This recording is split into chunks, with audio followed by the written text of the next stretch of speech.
We're on a mission from God.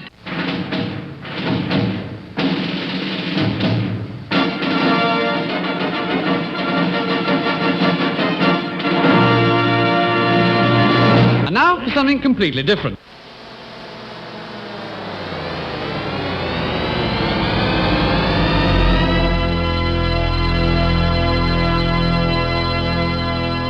Let's get ready to rumble! Yeah, baby, yeah! Hello, I'm Pastor Matt Youngblood Clark, coming to you from Ascension Lutheran Church in South St. Louis. And this is Pastor Jolly John Lekumsky, and I have returned to the frozen north, so I'm coming to you from Northfield, Minnesota. And this is Wrestling with the Basics. So you reading any good books? Because, that's what people do in the summer. They'll read a good book. You got any good books you've been reading, Matt? Well, I am reading a book kind of, here's my problem, John. I have a hard time just picking up like a novel and reading a work of fiction. I feel like I got to read something that's got to be, helpful, nonfiction. Yeah, that's you pastors' problem. I know. Us working pastors, right? You retired guys, I'm sure you're reading all sorts of good stuff. But I'm reading a book connected to Christ. It's called Overcoming Isolation Through Community. So that's been good. It's a nice practical book that talks about, especially hopefully, Lord willing, coming out of this pandemic, the importance of community. So that's been good. Do you have an author for that offhand, connected with Christ? Yeah, Brian K. Davies is the author. And it's a newer book, and I've found it helpful. So that's what I'm reading, John. Well, I've been doing some reading too, Matt. Okay. And I found my reading. I've been reading the Signal catalog from the public broadcasting system. Wow, that sounds like some exciting reading. It came in the mail about a month ago, and right away, Lynn and I both teared into it. And of course, the reason we read it, Matt, is not for the cleverly designed plotting, not for the depth of the characters that are found in the Signals magazine from the public broadcasting system, but for their T-shirt sayings. Oh. We have more laughs over the T-shirt sayings in that catalog. In fact, let me give you one. I sent a list of these to you so you can share in the joviality. I don't know. Yeah. Jocularity, joviality. Yes. There you go. The jocularity. So here's one that applies to me.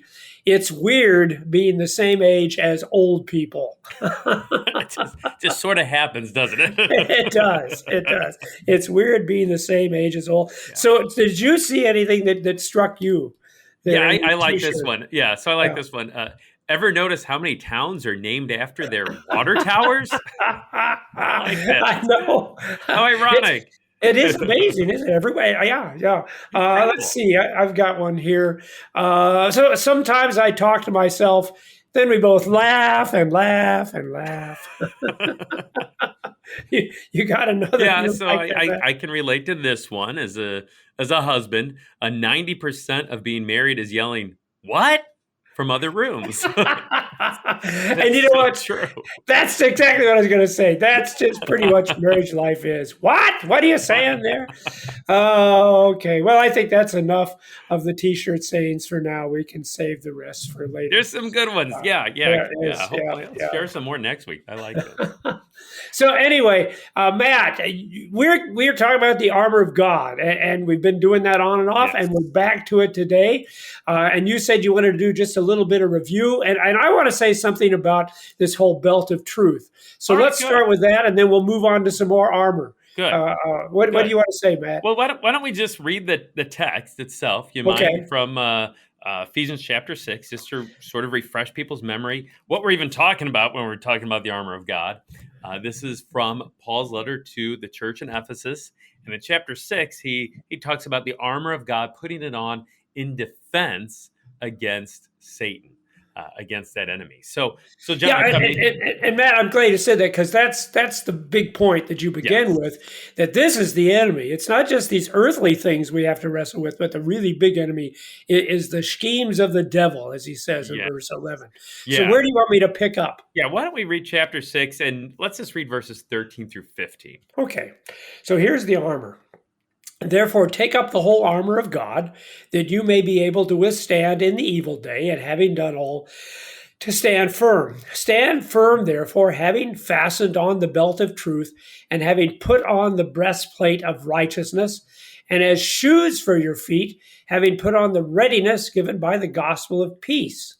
All right. So Okay, stop yeah, there. Paul, All right. yeah, let's stop there. Paul goes All on, right. of course, but for today's purposes, I think that's probably all we're going to cover. Gotta get to So we'll it, talk sure. about these shoes of the gospel of peace. But before we do that, John, why don't we talk about the belt of truth and some of your insights from that previous discussion? Well, the thing I just wanted to point out about the belt of truth is that actually the word belt isn't used there. Yeah. Okay. Yeah. That they've kind of we kind of anglicized it, because literally what it says is gird yourself with truth around your loins, and I just love that word, loins. And actually, he's quoting Jesus from Luke 12 verse 35, who says the same thing. He says, "Stay dressed," but it's the same words in the Greek. Stay dressed, gird yourself for action. And of course, Jesus and Paul are both quoting the Old Testament from Exodus 12, because this is the advice that was given to the Israelites at the celebration of the first Passover.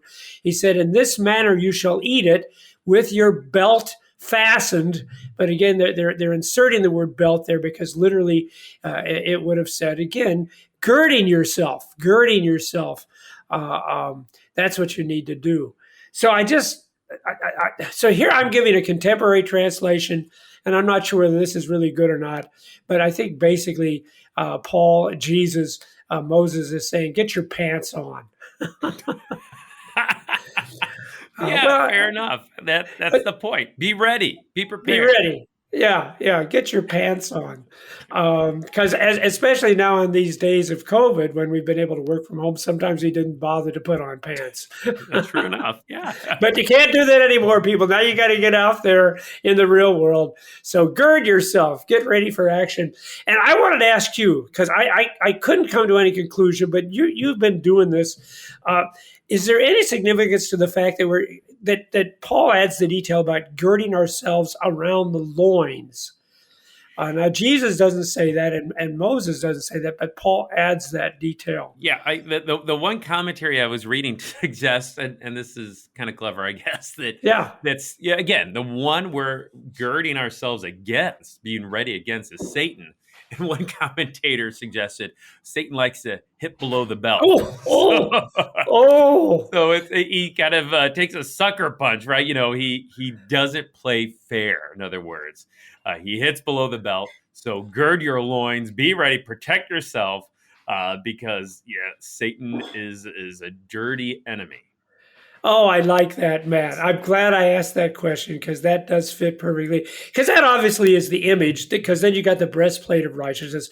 So we're covering the upper part of our body, but we're also covering those very special organs of our body that are covered there in the loins. All right, enough of that.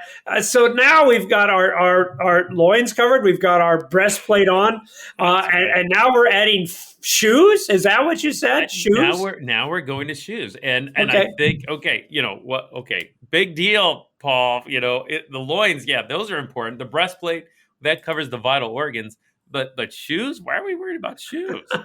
Yeah. So shoes, and he really describes what those shoes are as shoes for your feet, having put on the readiness given by the gospel of peace. I think that's interesting. Yeah. Not just the gospel, but specifically the gospel of peace here. And I think when we hear that, and when our listeners hear that, perhaps we think, well, Paul, that sounds pretty good. I'd like some peace. Peace is a good thing, and peace is a thing that seems pretty elusive sometimes. I came across this scale that's called the Social Readjustment Rating Scale. And this has been used for years, and maybe you've heard of it, John. I have. Yeah, so it's this idea of having these point values assigned to different things that are stressful in life. And then this idea that the higher your number is, as you add up the different stresses in life, the more you're at risk of mental, physical illness connected to stress. So here's some things on the stress scale. You have a minor violation of the law, like a traffic ticket. That's 11 points. A little higher on the scale, you have a family vacation. That's 13 points. A little more stressful than the traffic ticket. You have things like changing to a new school. That's 20 points. You have a son or a daughter leaving the home, whether it's they're getting married, they're going off to college, or join the military. That's 29 points. The death of a close friend. That's 37 points. Then you go up a little higher. Just marriage in general, 50 points. Shouting, what? What? From the other room. That really will stress. raise your stress. Yeah. Yes. Divorce, 73 points. And then toward the top of the scale, the death of a spouse, 100 points. And as our listeners go through that, and as you and I go through that list, as we hear it, we think of, okay, well, those points are racking up. I've experienced those things. So this is additive, you're saying? What? It's additive. It's cumulative. Yes, exactly. Yes, it just okay. accumulates. But especially, I think over a lifespan, but especially when those things happen in rapid succession, what the people that designed that scale said, if you have, if your stressors equal 300 points or more in the past, 5 years or so, well, then you have a pretty high risk of health issues, and again, just related to stress. Is that when the smoke starts coming out of your ears? Yeah, that's exactly right. You reach 300, okay. Smoke comes out of your ears. That is Okay. a sure sign that your stress level is pretty high. Exactly, and I think that's only been compounded by COVID, obviously too. The stress points are just racked up, and we begin to feel overwhelmed. And when that happens, it's not only our health that suffers, but relationships suffer. And again, we long for peace. And Paul here writes about the shoes of peace. But like we already joked about a little bit, we might be thinking to ourselves, well, what do you mean, Paul? Just shoes of peace? I need more than that. I need, a whole armor full of peace, right? Or at least a helmet of peace. Why just shoes? But not so fast, because shoes were important, okay? When we think back to, again, Paul's probably thinking of the first century Roman soldier and his suit of armor and what they were wearing. And in the first century, the shoes were essential. They were an important part of the armor of a soldier. So when armies would go to battle, one of the things they would do, and this is pretty dirty, one of the things they would do is they would sharpen spikes, and then they would put them in the ground and hide them just below the surface of the ground. Maybe they covered up with some dirt or leaves or something like that. And so when the opposing army would attack, if they didn't have the proper footwear, those spikes would go through their foot or at least injure their foot badly. And when you have an injury like that, it doesn't matter how good the rest of your armor is. It doesn't matter how strong your breastplate is. It doesn't matter how well your loins are girded. If you have that foot injury, you're in trouble. Your attention is taken off the battle at hand. You're looking ahead, and you're looking down now, and you're injured, and you can't go on, or you still have a lot of trouble going on. So to have the right shoes was essential for a soldier. And so to talk about these shoes of peace, that's no small thing. Paul's not belittling the importance of the gospel of peace. In fact, he's probably emphasizing just how important it really is. And Matt, it's interesting how that is still true in the military today. We make the joke about, it looks like army boots, but that's because army boots do look different than any other kind of boot. Like you say, they're thick, they're heavy, they're very, very protective. And I can remember reading about British military history and taking care of your feet. That was a number one thing if you were in the military in Britain. And if your feet were in bad shape, oh my goodness, that got you into tremendous trouble, which we wouldn't think about that today. But you're right. They understood that an army works on its feet. It's constantly moving on its feet. And if you've got feet issues, then you're not going to be able to function the way you should function. But what in the world does that mean to us as Christians? That we need to put on big, thick boots? Is that what we need, man? Is that what you're saying? Well, not exactly, John. Okay. Is there more to the story? This is a metaphor, right? Yeah. So, Okay. but yes, there's more to the story. More to the story. Exactly. But I think the point to be made right now is just simply that peace is important. The gospel of peace is important, an important part of the armor of God. And I think what's important too, and here's the point, John, is that it's not just a generic peace, right? But Paul says specifically the gospel of peace. So this is God's peace. This is God's peace for us. So peace is important. We've established that. But now we need to talk about, okay, well, where do we find that peace? Where exactly are these shoes of peace? Where are they located? How do we get them? How does God give them to us? So I want to first look at a couple places where you don't find peace, okay? Okay. So these are the wrong types of peace.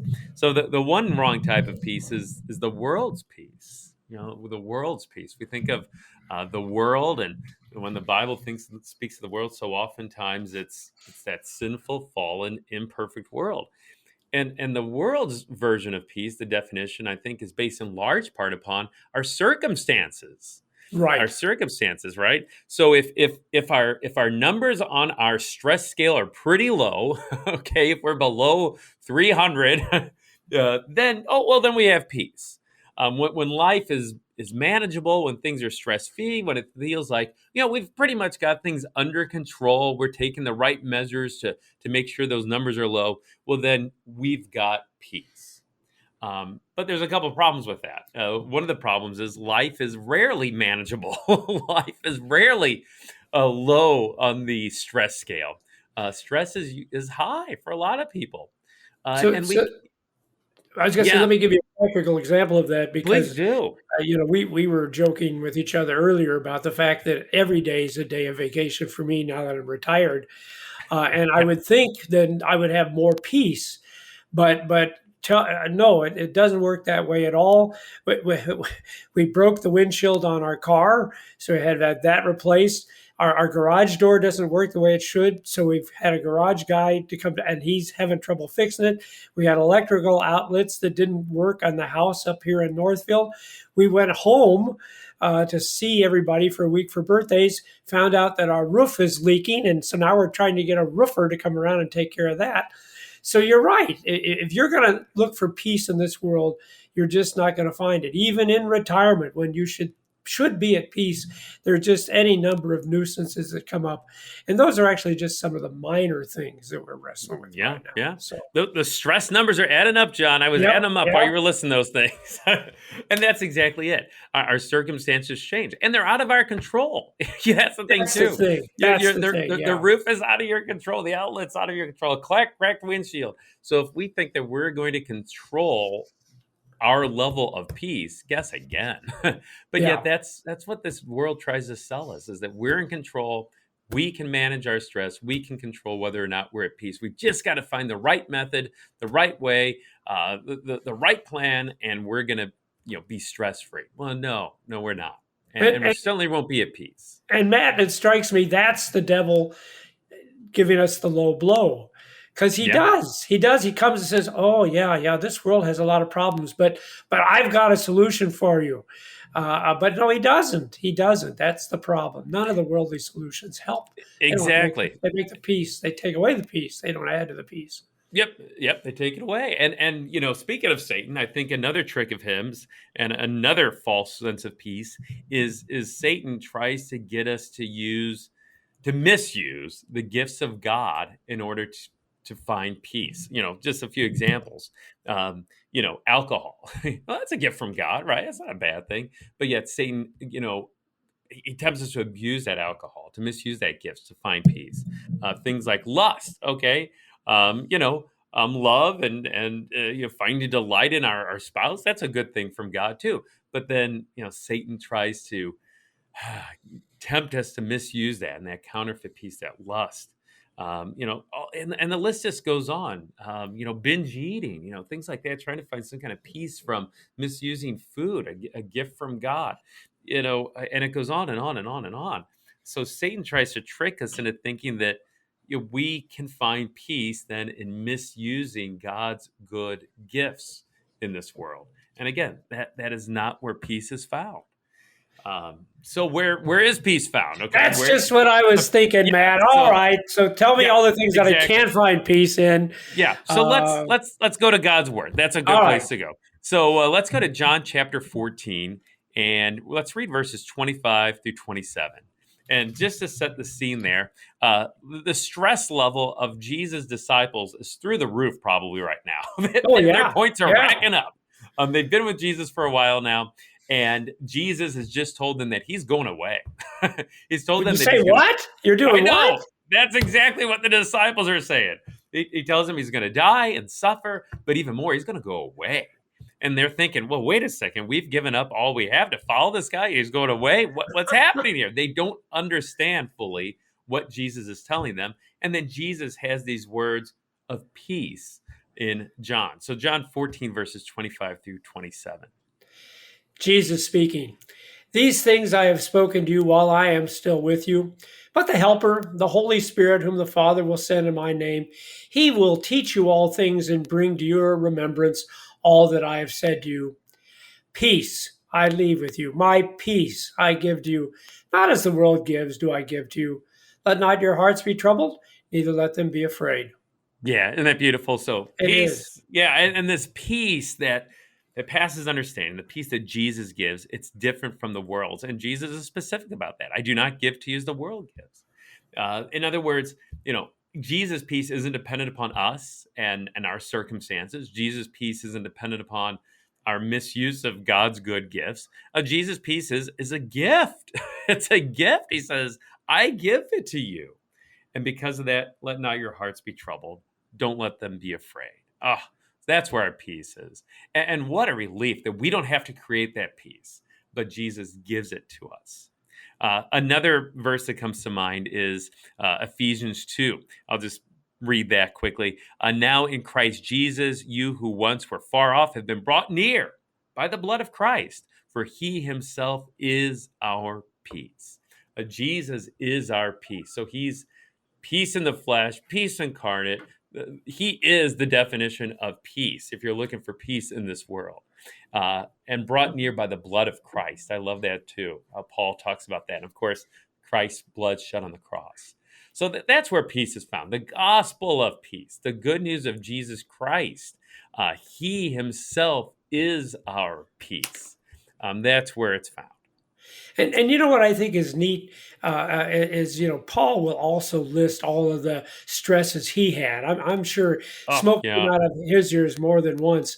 And as he lists these things about being shipwrecked and beaten, the one that always tickled me is sleepless nights, he said. Because I think those of us who wrestle with the tensions of the world often have those sleepless nights. But see, that's the great thing. That doesn't mean you don't have peace with God. That's again the low blow of the devil. He says, well, obviously there's something wrong with you and your faith if you've got all this worry and this fear. And Jesus says, no, like you pointed out, Matt, no, this is the peace I give you for my love and my forgiveness. Yes. And that's there even when maybe you're not feeling peaceful. Yes. Yeah. Exactly. I'm glad you brought that up, because this does not mean that Christians will never, ever feel stressed, will never be anxious. No, that's not it at all. But it does mean that Christians will put faith ahead of feelings. The gospel's put ahead of feelings. Christ is put ahead of feelings. The peace that Jesus gives, it transcends stress. It transcends circumstances. And so going back to what you read, John, from John 14, let not your hearts be troubled, neither let them be afraid. So even in the midst of stress, still, our hearts aren't afraid. Our hearts are ultimately at peace through Jesus. And I think, too, when we're talking about shoes, just to recognize, hey, Jesus walked in our shoes. He experienced those stresses on that stress scale. He's one who sympathizes us even in our weaknesses. That's how great our Savior is, the one in whom we find that ultimate peace. So, in a way, to say just put on the gospel of peace, those shoes, in a way we're saying, well, put on Christ. Put on the peace that he gives. Thank you so much, Matt. This has been Wrestling with the Basics.